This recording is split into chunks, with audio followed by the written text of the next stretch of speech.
for a while because you guys sent me just a boatload of stuff, and I've been reading it slowly over the months of quarantine and just loving everything I've been reading. So thank you for that, and welcome, guys. Thanks for being here. Hey, thank you. Thank you. Thanks for having us. No problem. Why don't we go around the Zoom screen here and introduce ourselves? Am I Larry, first? why don't you go first? Larry. Okay. Thanks, Brett. Hi, I'm Larry Morgan. I'm the writer and one of the artists for Electro-Magnetic Press. Shane, you want to go next? Down. Me? Yeah. Yeah. On my screen, Okay. it's down. I forget that Zoom's different on everybody's screen. Yeah, on my screen, I'm on the top, so I'll just go. Hi, I'm Shane Moore. I'm an artist at EMP. I do a book called The Omens that Larry writes. I also wrote a couple things and drew them for Miscellanea, which is our anthology. Yep. My turn? Yep. Yeah. I'm Mark Fisher. I am the handler for EMP. I make sure these guys keep working and organize the shows and make sure we have merch and giveaways, and I spend a lot of time compiling Miscellanea. Very good. That's my role. Good. Well, guys, again, thank you for being here. Let's real quick, who wants to give a breakdown of Electro-Magnetic Press and the books that you currently have out there? Or do you want to take turns breaking that down? I'm going to say that Mark wants to do that. All right, Mark. I was going to volunteer Larry since he writes the comics. Okay, just to move things along, I'll jump in. You guys are slowing me up now. So just to try to make this as brief as possible, Shane and I met in college, and we decided early on we wanted to work on some comic books, and we started some projects, and then decade later had the opportunity to actually finish some things. Primarily, I write and draw The Believer. That's my book, kind of a standard superhero fare with a twist, I hope, enough to keep it interesting.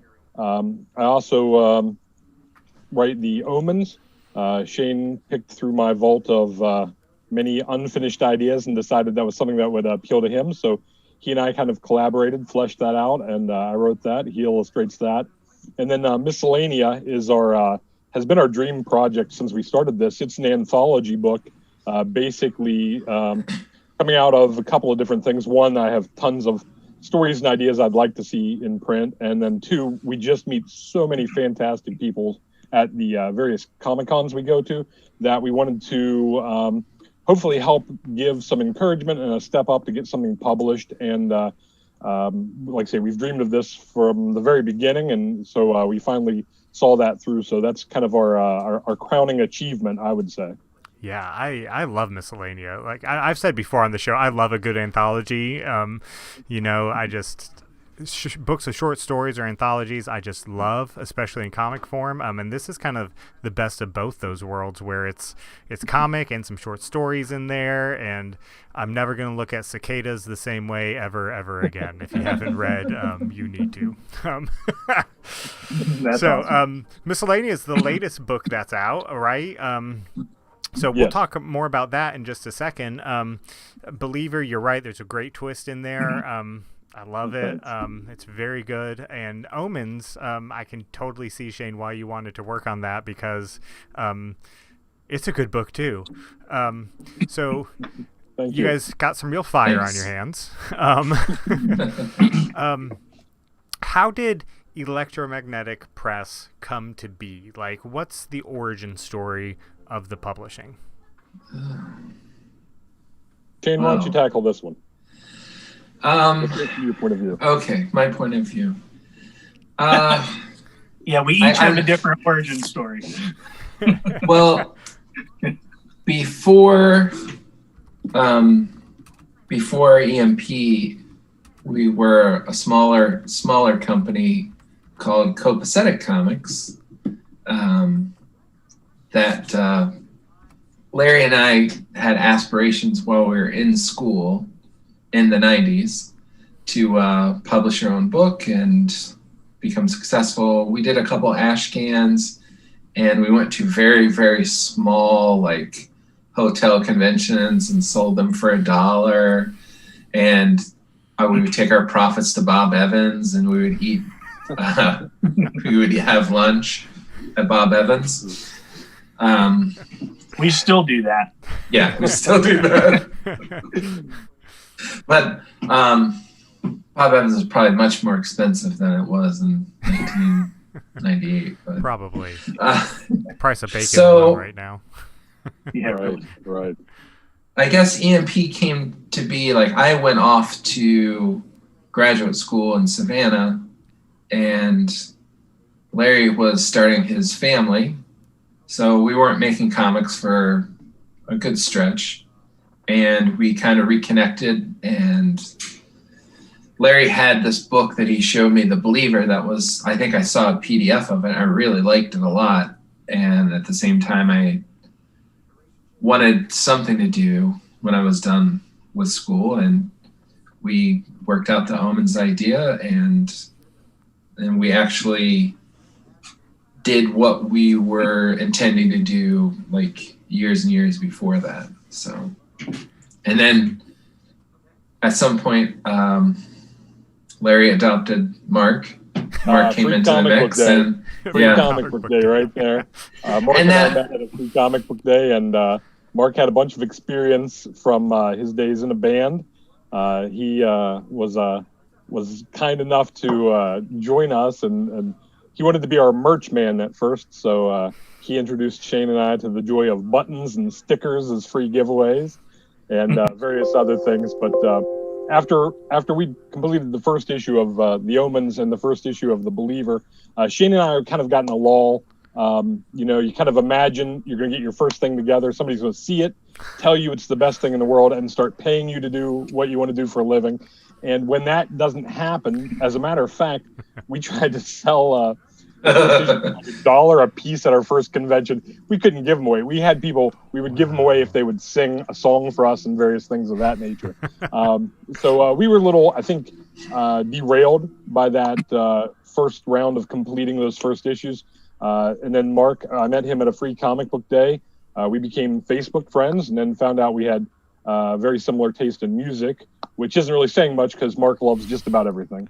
Maybe country western, I don't know, maybe not so much. But anyways, we became friends, and he joined us, and he's really been the one who's kept us on track, encouraged us to pick up and continue moving this forward. And then he's been instrumental in Miscellanea. It's basically been his hard work and his dedication, his dealing with the people that we wanted to get in here, sometimes to the point of threatening them if they didn't provide us with what we knew they could provide. So, like I say, if without Mark, I do feel like Shane and I would probably still be talking about maybe doing an issue 2 of The Believer and issue 2 of The Omens. That's awesome. So Larry, Chuck Little on Facebook says, it's Chuck from Whitehall Elementary, and I just want to say I've been a fan of yours since 1978 when you got your start with bus window art. That's right. We did a lot of grade school or elementary school anatomy lessons in the fog in the window.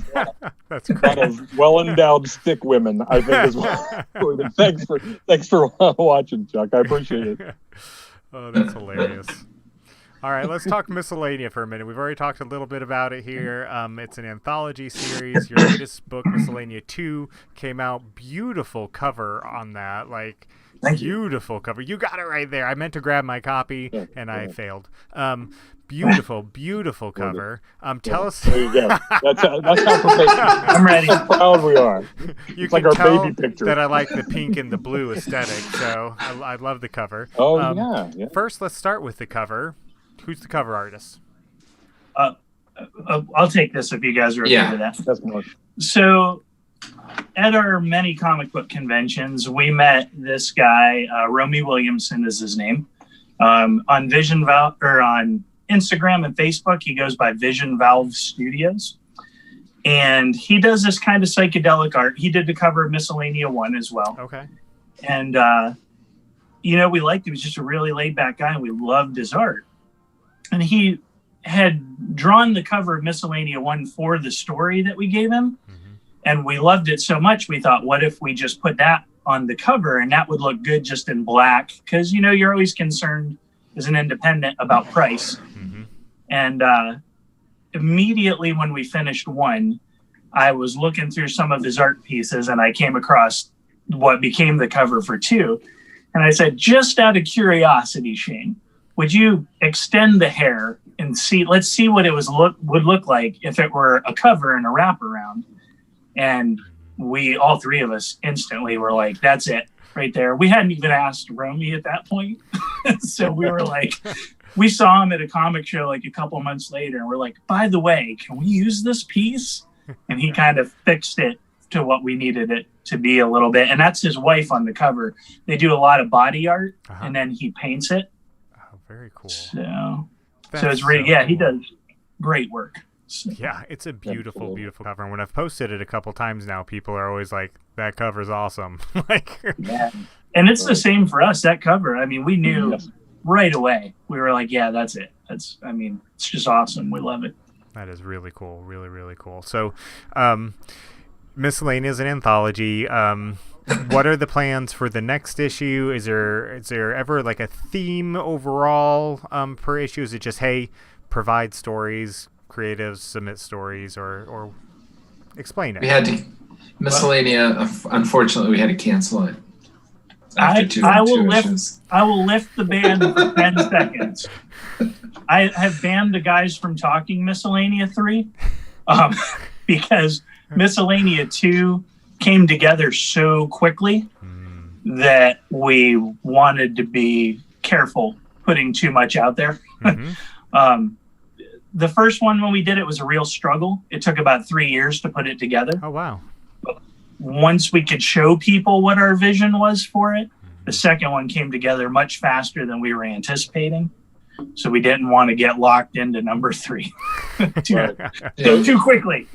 Yeah. So the idea was all during the trying to compile issue 1, we had a lot of people who were interested, and that's the one where, let's say, Mark literally threatened the guy and told him if he didn't supply the story for us that we knew he had, that we would just print a page that said his name and his story is not there, and maybe call him out as a loser or something. But it was a real struggle to get people. It was a real struggle for people to get people to see our vision for it. But once we had issue number 1 in hand, it was like the floodgates open. People saw it was real, and for issue 2, we had no shortage of material. We actually had to defer some of the things we would have liked to have seen in print. So we were very happy with that, and I still have to constantly hold my tongue because, I meet people all the time who are creative in various ways, and I'm like, hey, why don't you submit a story? And then Mark has to tell us, stop doing that, because, it's a bit much for him to take in all at once. So if you already have all this content, Mark, come on, where's issue 3? I know. Well, okay. Also, we should mention that Miscellanea 2 hasn't even been to a convention yet. Oh, that's true. That's correct. That's true. Thanks to COVID-19. Yeah. That's true. That how has that been affecting you guys, the lack of conventions? Have you been making up for it online, or has it been hurting you?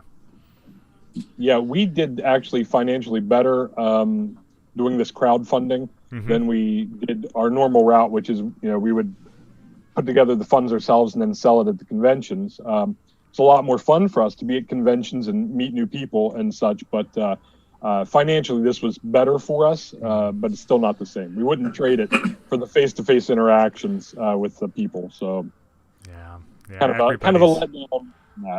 Everybody's waiting for the conventions to return. Everybody. So let's go through some of your other series. Believer.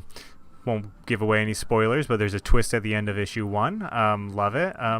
You write in a way, Larry, I'm assuming you wrote the script for it. Yes. You write in a way that's really intriguing to me, where I don't know where you fall on many issues that come up in both Omens and Believer, and I love that. Yeah, I appreciate you saying that. I hope that other people feel the same way. To tell you the truth, as I was kicking around some of the final ideas for what I wanted the believer to be. I have some overlying things I really wanted it to be, but kind of as it was coming together, I had seen.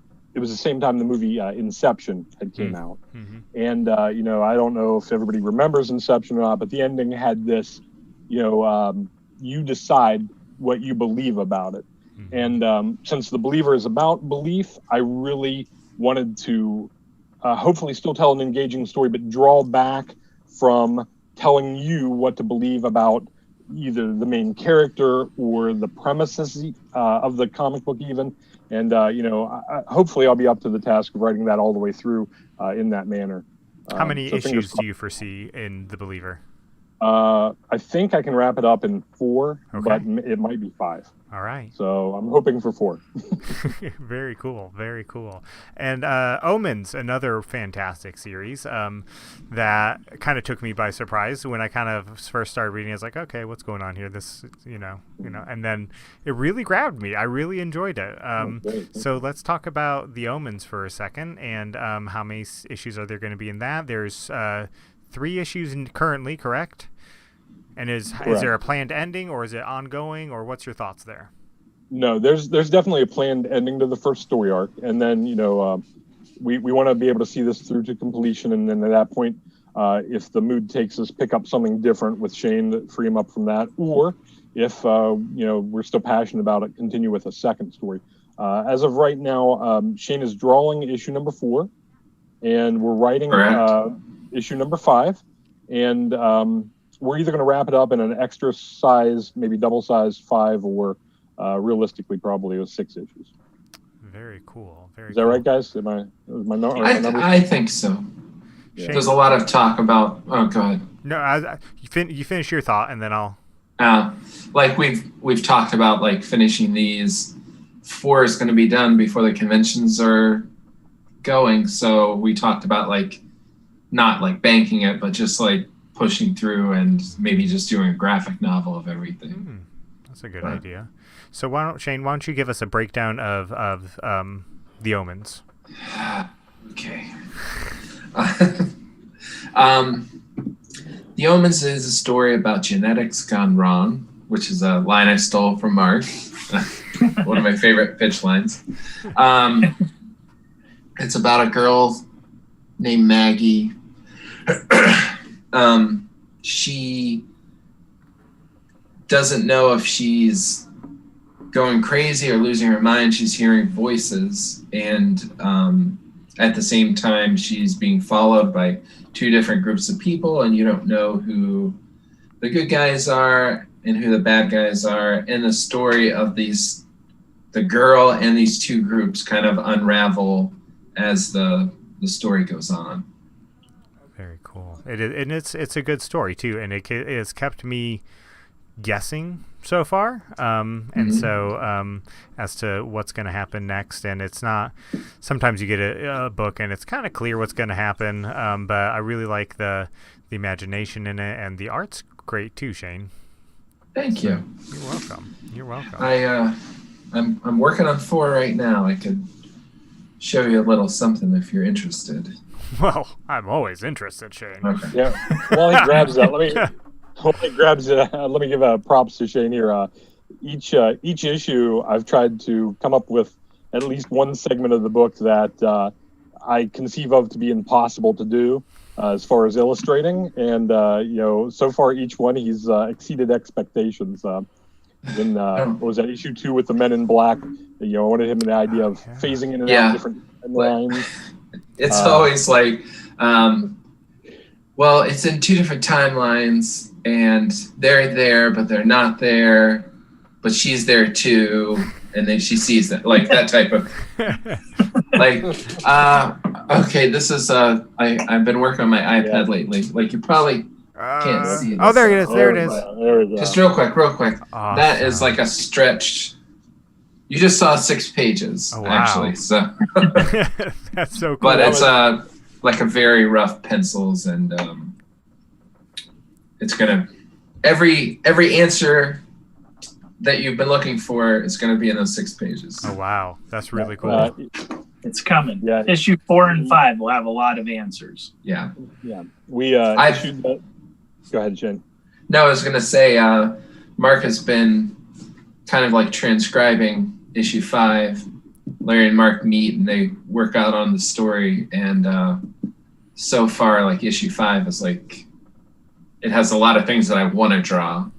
Like I'm excited to get right on that, but I have to finish this one first.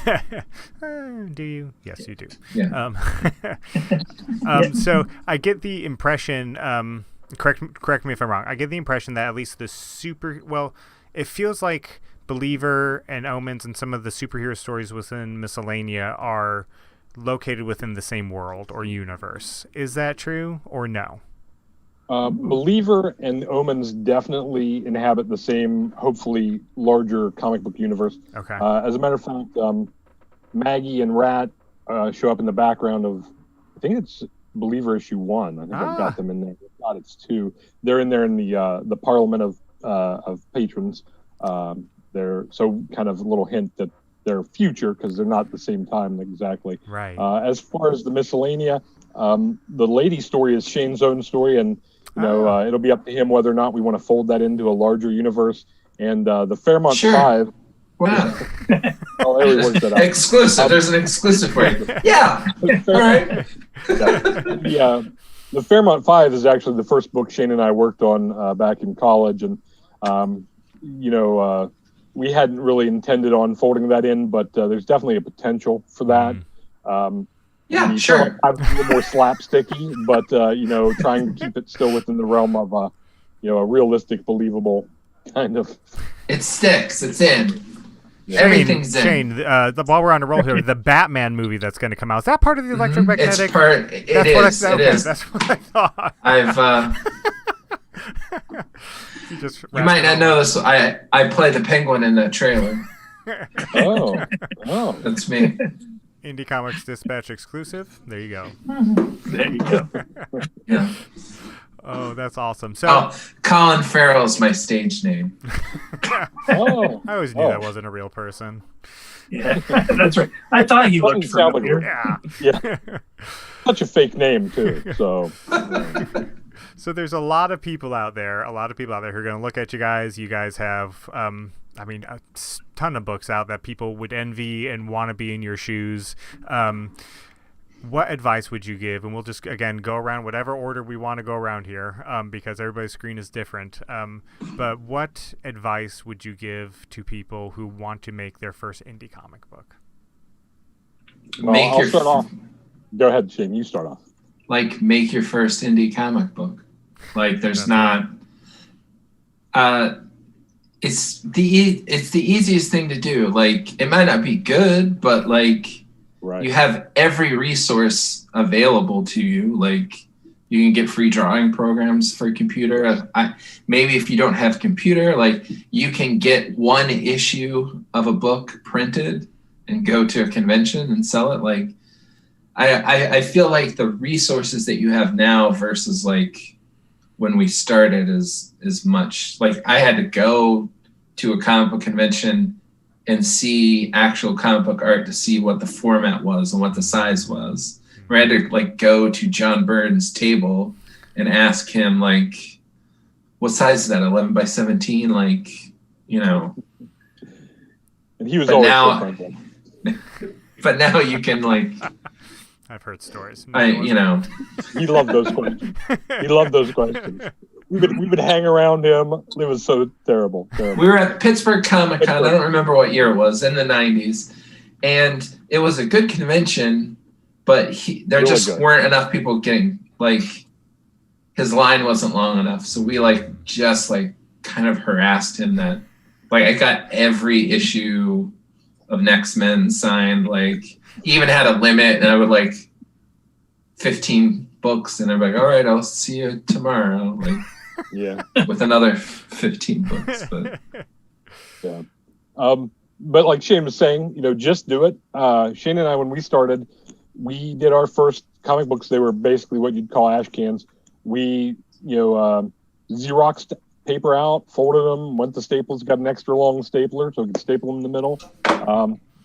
It was a like I say, pre all of the drawing programs, but you just did it. And, yeah, was it professional quality? No. Was it fun? Yes. Did we learn from it? Absolutely. That's, like I say, just do it. And, the other thing I think is really important is that a lot of people will tell you what you should do and what you shouldn't do.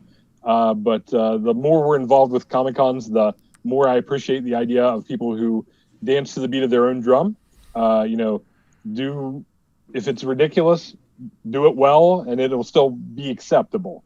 So find your own voice. Don't let people tell you that you have to do Superman or Batman or the Avengers or whatever. Find what speaks to you and express that the best way you can. Good. Mark? I would say, and this is what I hope what I bring to the table with EMP is stop worrying about money and work it like it's a job. Like it's worth something to you. Your time is worth that. I love this. I'm not a big fan of digital, having been in the music industry prior to this. It's like CDs or vinyl or cassettes are back now. It's the same thing for me.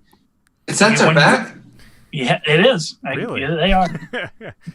It's true. There's a big market with the emo kids. Huh. But when you hold this in your hand, every second is worth it. And holding it in your hand or handing it to someone else it's the best feeling in the world. When you went on the other day and you said, this might be my favorite cover of anything ever, I was like, that's it. I mean, that's what I love about it. Just having somebody else see something that you wanted them to see and hold it in their hands. I just think that's amazing.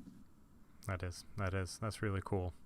You guys have done a mixed model, and there's people out there trying to decide how they're going to fund their book. So you've done the convention scene and you've done crowdfunding. Preference or thoughts on that for anybody out there? I was going to say, we really only have one option right now. Right. Well, I would also say that our crowdfunding experience was different than we anticipated and in that much better. We were really concerned that we would kind of dip into our mailing list, people that we see at the cons, and kind of really shoot ourselves in the foot later. And it turned out that we really reached a different audience than we expected. I thought it was a very pleasant experience, and I expect we'll probably use it in some way or another going forward. But that's just my 2 cents. And we had a lot of debate over crowdfunding for a couple of years now. Mm-hmm. And when it came time to do Miscellanea 2, it was kind of one of those things where let's try it and see what happens.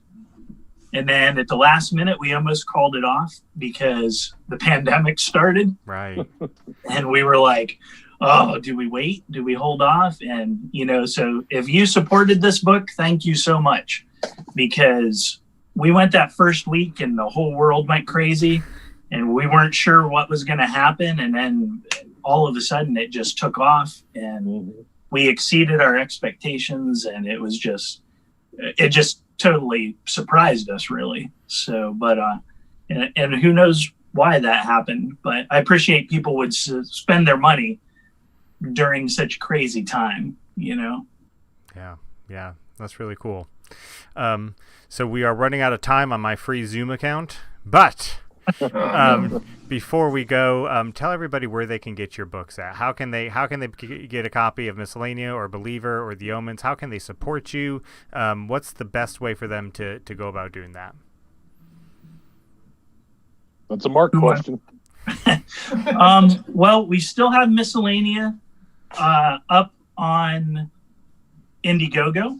So if you go to Indiegogo and you search for Miscellanea 2, you can find a link on our Facebook or on our Instagram or anywhere. We have it everywhere.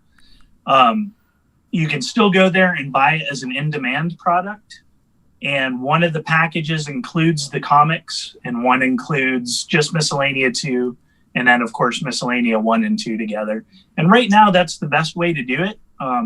we seem to be getting more traffic off of that than we did off of our website, which we've been reworking through the pandemic. So really, Indiegogo is the best place to buy any of it. That's great. And as somebody who's read almost all of it, I have not read Believer issue 2 yet. But guys, if you're out there watching or watching this after the fact, get these books. They're really good. I know I say that about a lot of books, but I only put on the people that I like. You don't see everybody that sends stuff that I don't like. So check out Electro-Magnetic Press. You're gonna love these books. Start with Miscellanea 1 and 2. Go buy them both. You're gonna want them both. And then if you want more books, go ahead and get the full pack that they have there on Indiegogo. You're gonna thank me. Really, you are. Guys, thank you so much for being here tonight. It's been great. I've enjoyed this. Thanks for having us. Next time there's a book launching, let us know and we'll help promote. All right. That's great. Thank you. Thank you, Brent. You're welcome. All right, everybody out there. We will see you next time.